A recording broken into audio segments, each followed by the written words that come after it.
وما لكم من دون اللہ من ولی ولا نصیر، تمہارے لیے اللہ کے سوا نہ کوئی مددگار ہے نہ کوئی ولی۔ یہ محکم ہے، اس میں کوئی اشتباہ نہیں۔ تو جب خدا کے سوا کوئی ولی ہے ہی نہیں، کوئی فریاد رس ہے ہی نہیں، کوئی مددگار ہے ہی نہیں، تمہیں کیا حق پہنچتا ہے کہ تم خدا کے سوا کسی کو مددگار قرار دو، کسی کو ولی قرار دو، کسی کو اپنا ولی بناؤ؟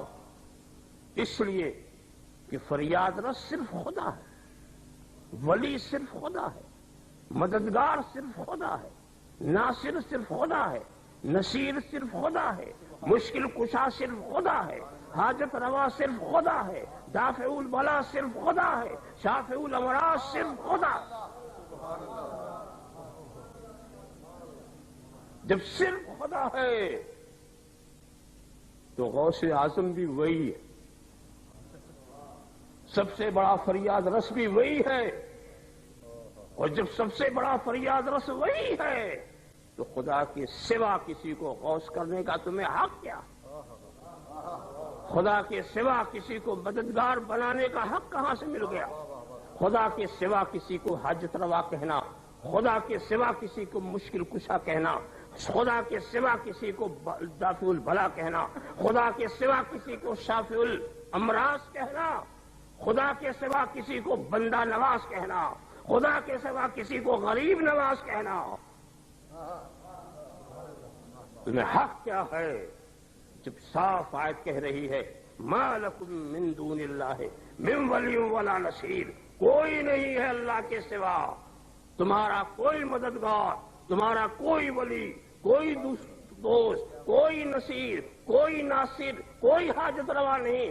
اب اگر تم نے کسی کو خدا کے سوا حاجت روا بنایا تم مشرک ہو گئے۔ اب تم نے اگر کسی کو خدا کے سوا مشکل کشا کسی کو کہا تو تم مشرک ہو گئے۔ اب اگر تم نے کسی کو خدا کے سوا غوث یا غوث اعظم کہا تم مشرک ہو گئے۔ اب اگر تم نے کسی کو خدا کے سوا ولی دوست قرار دیا تم مشرک ہو گئے۔ اگر تم نے مالک و ناصر قرار دیا تم مشرک ہو گئے۔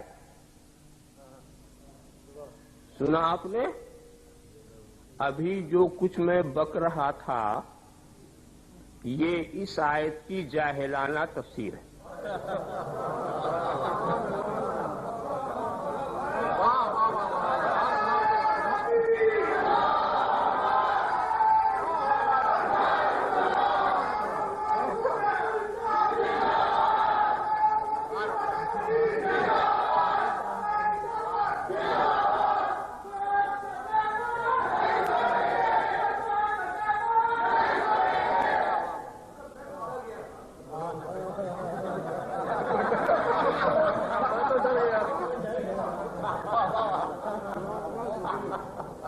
کچھ جاہل لوگ جن کو علم کی عین سے بھی کوئی واسطہ نہیں وہ یہی کہتے پھر رہے کہیں یہ بھی وابی نہیں ہو گیا۔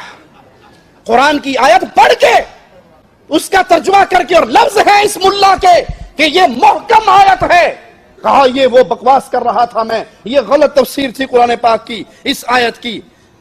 یہ عقیدہ کہ اللہ کے علاوہ سب بے بس و مجبور، بے کس و محتاج و فقیر ہیں، مختار کل بھی اللہ ہے، غوث اعظم بھی اللہ ہے، مشکل کشا بھی اللہ ہے، حاجت روا بھی اللہ ہے، یہ دلائل کی بنیاد پہ ہے۔ آئیے دلیل کو سنیے، سورۃ الانعام ہے، آیت نمبر 46 ہے، 46 نمبر آیت میں مالک فرماتا ہے آپ کہہ دیجئے یہ بتاؤ اگر اللہ تمہاری سماعت و بصارت بالکل لے لے تم سے اور تمہارے دلوں پہ مہر لگائے۔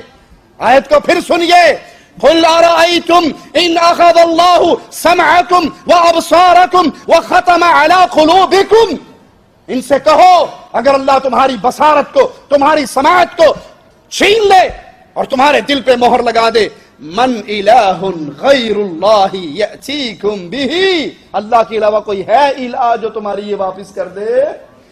اللہ کے علاوہ کوئی الہ ہے جو تمہاری بصارت و سماعت کو واپس کر دے، تمہارے دلوں پہ لگی ہوئی مہروں کو کھول دے۔ انظر کیف نصرف الآیات ثم ہم یصدفون، آپ دیکھیے ہم کس طرح دلائل کو مختلف پہلوؤں سے پیش کرتے ہیں، یہ پھر بھی اعتراض کرتے ہیں، پھر بھی منہ موڑتے ہیں، اعراض کرتے ہیں۔ اللہ سے دعا ہے اللہ ہمیں توحید کا فہم عطا فرمائے، اللہ ہمیں توحید کی عقیدے کو سمجھنے کی، سمجھانے کی، آگے پھیلانے کی توفیق عطا فرمائے۔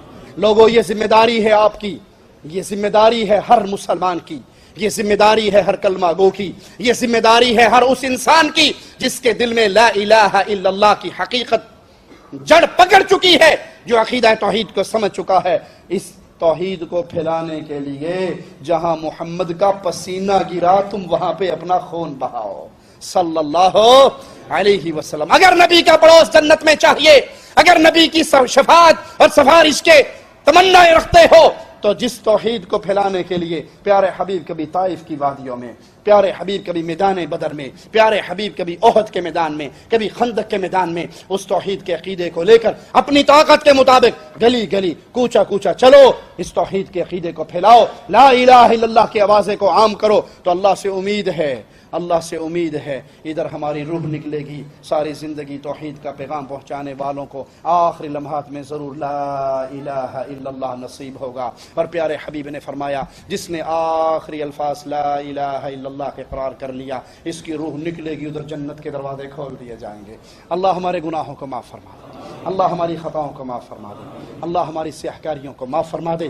زندہ رکھنا ایمان پہ رکھنا، موت دینا توحید پہ دینا، اس حال میں دینا تو ہم سے راضی ہو، ہم تجھ سے راضی ہوں، اس حال میں دینا ادھر ہماری روح نکل رہی ہو، ادھر ہمارے لیے جنت کے فیصلے ہو رہے ہوں، قبر کو جنت کا باغ بنایا جا رہا ہو۔ اللہ نے توفیق دی تو آصف علی جلالی صاحب کے باقی جتنے اعتراضات ہیں انشاءاللہ اس کو سلسلہ وار بیان کریں گے۔ اللہ حق کہنے، سننے، آگے پہنچانے، عمل کرنے کی توفیق عطا فرمائے۔ اقول قولی ھذا واستغفر اللہ لی ولکم ولسائر المسلمین فاستغفروہ انہ هو الغفور الرحیم۔